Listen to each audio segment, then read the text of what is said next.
प्रधानमंत्री नरेंद्र मोदी ने ओडिशा और पश्चिम बंगाल के यास चक्रवात से प्रभावित क्षेत्रों का किया हवाई सर्वेक्षण। ओडिशा के मुख्यमंत्री नवीन पटनायक के साथ चक्रवात यास के प्रभाव को लेकर की समीक्षा बैठक।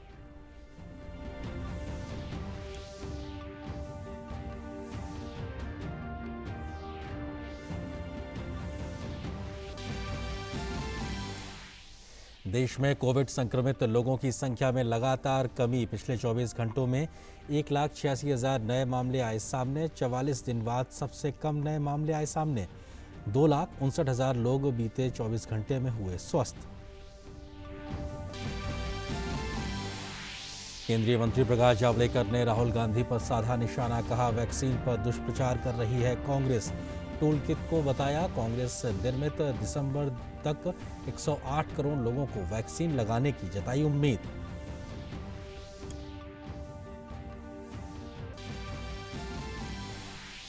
विदेश मंत्री एस जयशंकर ने अमेरिका के राष्ट्रीय सुरक्षा सलाहकार जैक सुलिवन और बाइडेन प्रशासन के वरिष्ठ अधिकारियों से की मुलाकात। कोविड महामारी, हिंद प्रशांत और ट्रिप्स के अलावा विभिन्न अंतर्राष्ट्रीय और द्विपक्षीय मुद्दों पर की चर्चा।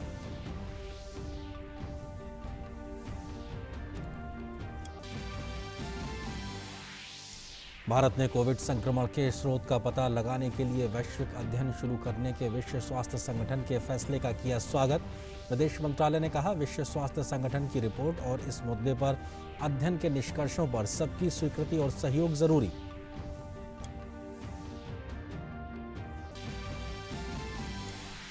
सरकार एमडीएम योजना के तहत डीबीटी के माध्यम से मौद्रिक सहायता करेगी प्रदान।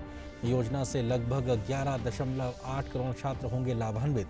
सरकार योजना के लिए करीब 1200 करोड़ रुपए की अतिरिक्त राशि करेगी प्रदान।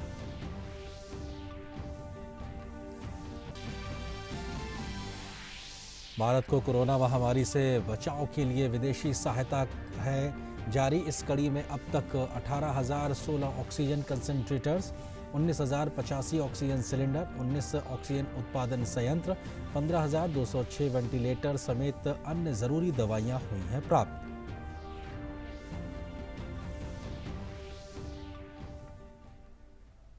नमस्कार, अब तक के समाचारों के साथ मैं हूं आपके साथ आर्येंद्र। खबरों पर डालते हैं विस्तार से नजर। प्रधानमंत्री नरेंद्र मोदी ने चक्रवात यास से प्रभावित इलाके का जायजा लेने के लिए आज ओडिशा और पश्चिम बंगाल का दौरा किया है। प्रधानमंत्री मोदी ने ओडिशा के बालासोर और भद्रक के अलावा पश्चिम बंगाल के पूर्वी मेदिनीपुर का हवाई सर्वेक्षण कर चक्रवात यास से प्रभावित इलाकों का जायजा लिया।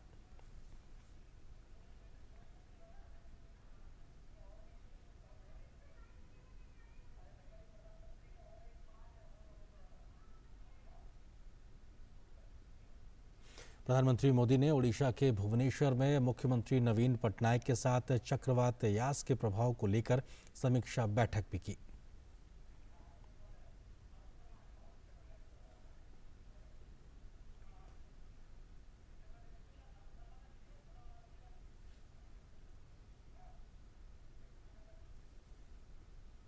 और इस खबर पर अधिक बातचीत करने के लिए हमारे सहयोगी संवाददाता अरुण शर्मा इस वक्त हमारे साथ में मौजूद हैं। उनसे हम बात करते हैं। अरुण, प्रधानमंत्री के इस दौरे से जुड़ी महत्वपूर्ण जानकारी की, आखिर जैसे उड़ीसा में उन्होंने जो समीक्षा बैठक की, क्या कुछ उस बैठक में निकल के आया, और जो हवाई सर्वेक्षण किया, क्या कुछ जानकारी उस खबर के माध्यम से? देखिए, इस समय पर जो बड़ी खबर निकल करके आ रही है, हम आपको बता दें कि प्रधानमंत्री नरेंद्र मोदी ने जो एरियल सर्वे अभी किया था ओडिशा से वेस्ट बंगाल का यहाँ पर, और उसके बाद में जाहिर सी बात है कि उड़ीसा में और वेस्ट बंगाल के अंदर रिव्यू मीटिंग्स भी हुई हैं। लेकिन जो बड़ी बात निकल करके आ रही है कि जो 1,000 करोड़ रुपीस का जो एक फाइनेंशियल असिस्टेंस पैकेज है, वो एक तरह से प्रधानमंत्री ने अनाउंस किया है, जिससे कि तुरंत ही जो रिलीफ एक्टिविटीज है उसको अंजाम दिया जा सके। साथ ही साथ जो यूनियन गवर्नमेंट है, उन्होंने कहा है कि एक इंटर मिनिस्ट्रियल टीम है जिसको डिप्लॉय किया जाएगा, जो इन स्टेट्स में विजिट करेंगी, बंगाल के अंदर और उड़ीसा के अंदर, और ये जायजा लगाने के लिए, असेसमेंट करने के लिए कि डैमेज का क्या साइज रहा है, कि पूरा जो एक्सटेंट जितना डैमेज कितना हुआ है इन दोनों स्टेट्स के अंदर। तो इसमें इंटर मिनिस्ट्रियल टीम है, वो यहाँ पर विजिट करेंगी और इसका आकलन करते हुए दिखाई देंगी। साथ ही साथ केंद्र सरकार ने एक तरह से एश्योरेंस भी दी है कि जितना भी रिस्टोरेशन का काम है, रीबिल्डिंग का काम है, इंफ्रास्ट्रक्चर का, इसमें जो भी सहायता की जरूरत होगी वो उस सहायता को मुहैया कराया जाएगा। साथ ही साथ 2 लाख रुपए का जो एक्स ग्रेशिया है, अब जो लोग गुजर गए हैं उनके परिवारजनों को देने का एक तरह से प्रधानमंत्री नरेंद्र मोदी ने बात कही है, और जो 50,000 रुपए उन लोगों को दिए जाएंगे जो एक तरह से साइक्लोन यास की वजह से इंजर्ड हुए हैं। तो ये कुछ बड़ी बातें निकल करके यहाँ पर आ रही हैं। हम आपको बता दें कि इस बात को हम जानते हैं कि प्रधानमंत्री नरेंद्र मोदी ने जो साइक्लोन अफेक्टेड एरियाज है, जो भद्रक और बालेश्वर डिस्ट्रिक्ट है उड़ीसा की, और अगर हम बंगाल की बात करें तो जो पूर्व मेदिनीपुर है वहां पर एक तरह से एरियल सर्वे पूरी तरह से किया। और इस बात को हम जानते हैं कि प्रधानमंत्री नरेंद्र मोदी ने इस समय पर 1,000 करोड़ रुपए के फाइनेंशियल असिस्टेंस का एक तरह से ऐलान किया है, जिसमें से 500 करोड़ रुपए इमीडिएटली ओडिशा को दिया जाएगा, और साथ ही साथ 500 करोड़ रुपए जो एडिशनल 500 करोड़ रुपए हैं जो वेस्ट बंगाल को दिया जाएगा, यानी कि कुल मिलाकर के 1,000 करोड़ रुपए की फाइनेंशियल असिस्टेंस ये प्रधानमंत्री नरेंद्र मोदी ने ऐलान किया है। आफ्टर स्पेसिफिकली जो एरियल सर्वे प्रधानमंत्री ने किया, जो विभिन्न रिव्यू मीटिंग्स की, उसके बाद में जो 1,000 करोड़ रुपए का फाइनेंशियल असिस्टेंस है इसको प्रधानमंत्री ने ऐलान किया है। दूसरी सबसे बड़ी बात कि एक जो इंटर मिनिस्ट्रियल टीम है ये इसका गठन किया गया है, और ये अब वेस्ट बंगाल और उड़ीसा में जाकर के जो तमाम स्टेट गवर्नमेंट्स हैं उनके साथ में बातचीत करेंगे और एक तरह से असेसमेंट करेंगे अगले 1 हफ्ते के अंदर कि आगे का डैमेज का साइज कितना है और कितने राहत पैकेज की जरूरत है। यानी कि अभी जो 1,000 करोड़ रुपए दिया गया है ये बिल्कुल इनिशियल अमाउंट है। ये माना जा सकता है क्योंकि इंटर मिनिस्ट्रियल टीम का गठन किया गया है, इसलिए ये माना जा सकता है कि जो डैमेज का साइज अब पता चलता है कि वेस्ट बंगाल में साइक्लोन यास की वजह से और उड़ीसा में साइक्लोन यास की वजह से कितनी तबाही मची है और इंफ्रास्ट्रक्चर लॉस कितना हुआ है, रीबिल्डिंग और रिस्टोरेशन में कितना और खर्च पड़ेगा, इसमें सेंटर का कितना योगदान रह सकता है, सेंटर और कितना असिस्ट कर सकता है। इसलिए इंटर मिनिस्ट्रियल टीम का जो गठन किया गया है ये अब इसका अनुमान लगाएगा, असेसमेंट करेगा और उसकी रिपोर्ट एक तरह से सरकार को सौंपी जाएगी। तो ये कुछ बड़ी बातें निकल करके आई हैं, लेकिन जैसा कि हम जानते हैं कि प्रधानमंत्री नरेंद्र मोदी ने जो एरियल सर्वे किया था, और अब इस बात को हम जानते हैं कि पिछले साल भी जब साइक्लोन अम्फन ने जब हिट किया था उस समय भी प्रधानमंत्री नरेंद्र मोदी ने, ये कोविड महामारी का समय था, मई का महीना था, उस समय भी एरियल सर्वे किया था और एक तरह से 500 करोड़ रुपए वेस्ट बंगाल को उस समय पर अनाउंस किए थे। उड़ीसा को भी फाइनेंशियल असिस्टेंस पैकेज की अनाउंसमेंट की गई थी, और सिमिलरली इस साल भी प्रधानमंत्री नरेंद्र मोदी ने 1,000 करोड़ रुपए के फाइनेंशियल असिस्टेंस या फिर राहत पैकेज आप कह सकते हैं, ये वेस्ट बंगाल और ओडिशा को एक तरह से 1,000 करोड़ का ऐलान किया, जिससे कि इमीडिएटली जो राहत है, जो राहत काम है, रिस्टोरेशन का काम है, उसे एक तरह से अंजाम दिया जा सके। अरुण, हमने देखा कि ओडिशा में जब समीक्षा बैठक हुई उस समय इस बात को कहीं सामने रखा गया कि जो एक लॉन्ग टर्म विजन होना चाहिए, खासतौर से इस कोस्टल इलाकों को लेकर जहां पर ये प्राकृतिक आपदाएं आती रहती हैं, उस दिशा में काम करने को लेकर बात निकल के आई, और जिसपे संभवतः शायद हम आने वाले भविष्य में कुछ काम होते भी देख सकते हैं। बिल्कुल देख सकते हैं, क्योंकि ओडिशा में जब रिव्यू मीटिंग चली है तो उसमें जो कई सारे गवर्नमेंट ऑफिशियल्स ने इस बात को रेज किया है कि जो जिस तरह के डिजास्टर रेजिलेंट इंफ्रास्ट्रक्चर है उसको बिल्ड किया जा सके, उस पर फोकस होना चाहिए, क्योंकि कई सारी पावर लाइन्स हैं वो तुरंत इम्पैक्ट होती हैं, टेलीकॉम लाइन्स हैं काफी हद तक इम्पैक्ट होती हैं। साइक्लोन में जो बड़ी बड़ी समुद्र में जो लहर आती है, जो ज्वार उठते हैं, उससे जो लो लाइंग एरियाज में जो लोग रहते हैं उनको काफी एक तरह से नुकसान पहुंचता है। इन चीजों को कहीं ना कहीं दुरुस्त किया जा सकता है अगर पावर जो ट्रांसमिशन इंफ्रा है उसको हम डिजास्टर रेजिलेंट बना सके, अंडरग्राउंड केबलिंग पर फोकस कर सके, साथ ही टेलीकॉम लाइंस को हम डिजास्टर रेजिलेंट बना सके, और जो कोस्टल एरिया के पास में जो लोग रहते हैं वहां पर हम कैसे इंफ्रा को डेवलप करें, जिससे कि जो समुद्र में जो लहरें उठती हैं, ज्वार उठता है ऐसे साइक्लोन के समय में, उससे पानी का ज्यादा भराव ना हो जाए लोगों के घरों के अंदर, इस चीज को कैसे रोक सकें। ऐसे और अन्य देशों में भी देखा गया है कि जहाँ पे साइक्लोन की इंटेंसिटी ज्यादा होती है, साइक्लोन की संभावनाएं ज्यादा होती हैं, तो इस तरह के डिजास्टर रेजिलेंट इंफ्रास्ट्रक्चर पर फोकस रहता है। तो इसी की बात जो कि सेंटर और स्टेट दोनों मिलकर के बात की ओडिशा के अंदर हमने देखा, तो कैसे प्राइमरी इस तरह के इंफ्रा को डेवलप किया जा सके, इस बात पर फोकस रहा है। लेकिन प्राइमरीली हमने देखा कि आप चाहे साइक्लोन ताउते की बात कर लें या फिर हम साइक्लोन अयास की बात कर लें, हमने देखा कि जो हमारे देश की जो इंस्टीट्यूशन है जो कि वेदर फोरकास्टिंग के अंदर इन्वॉल्व है, उनकी बहुत ही एक्यूरेट फोरकास्टिंग की वजह से हमने देखा कि पहले से डिप्लॉयमेंट किया गया, यानी 21-22 तारीख के आसपास आप देखिए कि एनडीआरएफ टीम को रवाना कर दिया गया था वेस्ट बंगाल और उड़ीसा के लिए, उनको प्री डिप्लॉय कर दिया गया था, स्टैंड बाय पे रखा गया था, 90 टन से भी ज्यादा का सामान उनका पहुंचा दिया गया था। तो ऐसे में फोरकास्टिंग के ऊपर काफी ज्यादा फोकस है कि बहुत ही एक्यूरेट फोरकास्टिंग की जा सके, जिससे इस तरह के साइक्लोन से निपटा जा सके। जी शुक्रिया अरुण। हम रुक करते हैं हमारे सहयोगी राजीव भट्टाचार्य। तो वहीं ओडिशा के विशेष राहत आयुक्त पीके जेना ने प्रधानमंत्री के साथ समीक्षा बैठक में हिस्सा लेने के बाद मीडिया को संबोधित करते हुए कहा कि मुख्यमंत्री ने प्रधानमंत्री को स्थिति से अवगत कराया है और साथ ही कहा है कि हमें चक्रवात से हुए नुकसान के आकलन के लिए 7 से 8 दिन का समय चाहिए। Honorable Chief Minister requested that we will not ask for any support on response. Response we will be able to manage from our own resources. Immediate relief, response and recovery will be managed from our own resources. We told Honorable Prime Minister that it would take 7-8 days to complete our damage assessment. And once damage assessment is completed, we will be able to know what exactly has happened and how much of fund would be required for response aid, which we will manage from our own internal resources. And we would seek support of Government of India in this process. सूचना और प्रसारण मंत्री प्रकाश जावड़ेकर ने कांग्रेस के नेता राहुल गांधी के बयान पर पलटवार करते हुए कहा है कि ये कांग्रेस के ही लोग थे जिन्होंने वैक्सीन के बारे में भ्रामक प्रचार किया, जबकि सरकार इसी साल दिसंबर के पहले तक देश में टीकाकरण अभियान पूरा कर लेगी। राहुल गांधी को अगर वैक्सीन की इतनी ही चिंता है तो उन्हें कांग्रेस शासित राज्यों पर ध्यान देना चाहिए जहां वैक्सीनेशन में गड़बड़ी हो रही है। उनका मुख्य मुद्दा था कि वैक्सीन देना ही उपाय है। अरे यही तो पहले दिन से हम कह रहे हैं और प्रयास कर रहे हैं, जिसका आपने उल्लेख किया कि आज वैक्सीन की कैपिटल बन गया है, क्योंकि भारत ने 2 वैक्सीन तैयार करने का काम किया। तो ये जब कोवैक्सीन आई तो कांग्रेस वाले क्या कर रहे थे? उस पर आशंकाएं तैयार कर रहे थे, चैलेंज दे रहे थे, वो नहीं देना चाहिए ऐसा प्रचार कर रहे थे। और कोवैक्सीन के बारे में जनता के मन में एक संशय पैदा करके, और इनके एक साथी ने तो कहा ये मोदी वैक्सीन है। तो ये कांग्रेस की रणनीति है। और लेकिन प्रधानमंत्री नरेंद्र मोदी जी ने खुद कोवैक्सीन इंजेक्शन लेकर ही जब उनका नंबर आया तब उन्होंने शुरुआत की। पत्रकार वार्ता में स्वास्थ्य विभाग ने दिसंबर तक 216 करोड़ डोसेस यानी 108 करोड़ लोगों का वैक्सीनेशन कैसे होगा, इसका पूरा खाका दिया है। Covishield, Covaxin, Zydus Cadila, Novavax. साथ ही उन्होंने कांग्रेस के नेता राहुल गांधी पर पलटवार करते हुए कहा है कि आज राहुल गांधी का बयान देखकर एक बात पक्की हो गई है कि टूल किट आपके ही द्वारा निर्मित है। जिस तरह की भाषा, तर्क और लोगों में डर फैलाने की आपने कोशिश की है वो उसी रणनीति का हिस्सा है। राहुल गांधी का प्रेस बयान सुन के सारा देश उनकी भर्त्सना कर रहा है, क्योंकि टूल किट का स्क्रिप्ट के अनुसार उन्होंने आज प्रधानमंत्री की नौटंकी इस शब्द का उपयोग किया। जब प्रधानमंत्री देश की पूरी जनता के साथ कोविड का सामना कर रहे, तब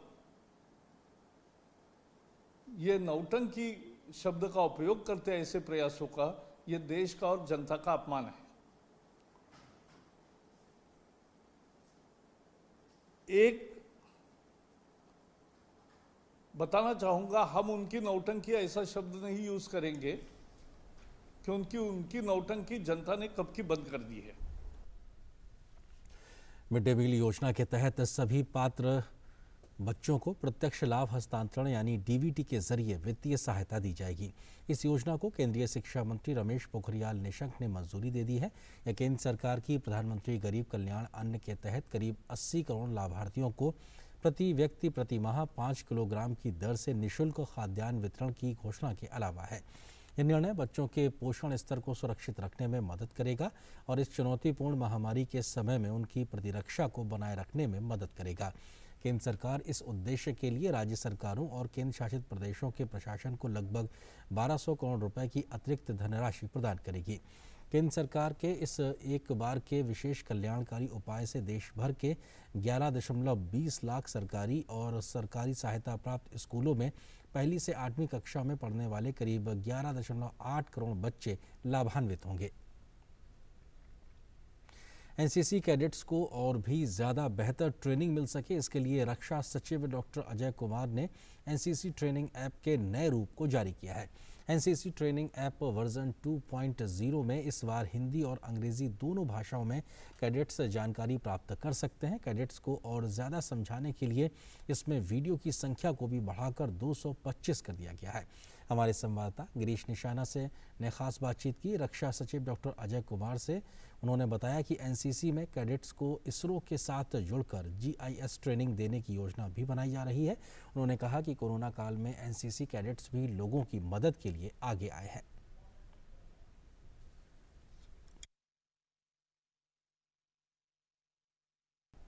और कोरोना महामारी में भारतीय जनता पार्टी के पूर्वांचल मोर्चा की तरफ से सेवा ही संगठन के जरिए जन सेवा एम्बुलेंस एवं शव वाहन की निःशुल्क सेवा की शुरुआत हुई है।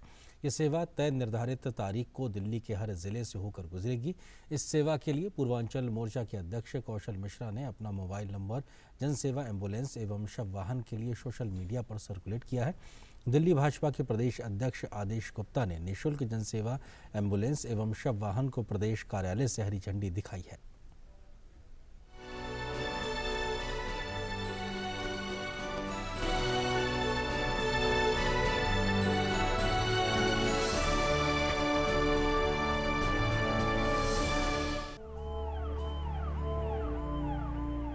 निःशुल्क जनसेवा एवं शव वाहन एम्बुलेंस को दिल्ली भाजपा प्रदेश अध्यक्ष ने अपने प्रदेश कार्यालय से हरी झंडी दिखाई। ये सेवा उन लोगों तक मुफ्त पहुंचाई जाएगी जिन्हें अस्पताल तक अपने मरीजों को पहुंचाने के लिए ऊंची कीमत चुकानी पड़ती है। प्रदेश अध्यक्ष ने पूर्वांचल मोर्चा की सेवा की पहल की तारीफ की। 2 वाहन एम्बुलेंस और जनसेवा के वाहन शुरुआत किए हैं। ऐसे अनेक कार्य पार्टी कर रही है सेवा ही संगठन में, चाहे अस्पतालों के बाहर भोजन वितरण हो या फिर होम आइसोलेशन में रहने वाले लोगों को खाना पहुंचाना हो। कोविड महामारी के इस दौर में पूर्वांचल मोर्चा ने मुफ्त एम्बुलेंस सेवा के जरिए जनसेवा को सर्वोपरि माना है। प्रदेश अध्यक्ष ने एम्बुलेंस पर खुद अपना मोबाइल नंबर दिया है। कोई भी मरीज इस सेवा के जरिए मुफ्त में अस्पताल तक पहुंच सकता है और साथ ही बेसहारा लोगों के लिए शव वाहन के जरिए शमशान तक पहुंचाने का जिम्मा भी पूर्वांचल मोर्चा ने उठाया है। मोर्चा के अध्यक्ष समेत कार्यकर्ताओं ने अंतिम श्वास को बचाने से लेकर शमशान में लकड़ी पहुंचाने तक में मानवता की मिसाल पेश की है। 2 एम्बुलेंस चलाई गई दिल्ली प्रदेश 14 पंडित पंथ मार्ग से। एक एम्बुलेंस का कार्य सभी जिलों में जाकर जो भी वैक्सीन के लिए अपने सीनियर सिटीजन हैं या जो विकलांग हैं उनको वो एम्बुलेंस के जन सेवा एम्बुलेंस के माध्यम से लेकर जाना। दूसरी 100 वाहन एम्बुलेंस है, वो निःशुल्क कोई भी कोरोना पीड़ित परिवार है जो दाह संस्कार करने में असमर्थ है, उसको जितनी भी जिम्मेदारी होनी चाहिए उनकी अर्थी से लेकर दाह संस्कार और अस्थि विसर्जन की वो पूर्वांचल मोर्चा ने अपने संकल्प के साथ लिया है। और मैंने स्वयं अपना मोबाइल नंबर दिया है जिससे कि किसी को किसी कार्य में विलंब ना हो। तय तारीख के हिसाब से यह सेवा हर जिले में पहुंचती है। मंगलवार को जनसेवा एवं शव वाहन एम्बुलेंस उत्तर पश्चिम जिले में पहुंची, लोगों को सेवाएं दी और स्लम बस्तियों में जाकर फल का वितरण भी किया।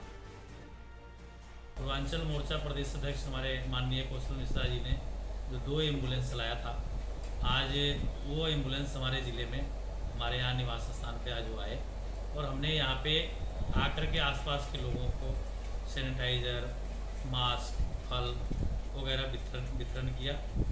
और वो एम्बुलेंस जो है पूरे दिल्ली में घूम रही है।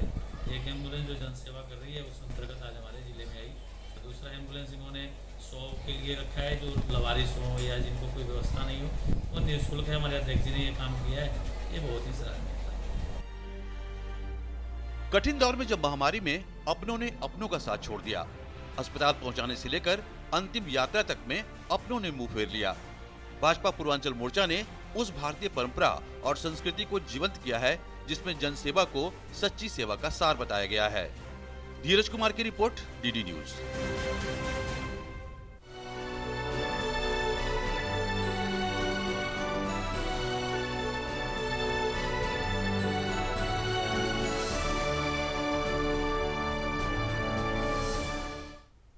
इस खबर के साथ फिलहाल इस बुलेटिन में इतना है। का सफर लगातार जारी है। नमस्कार।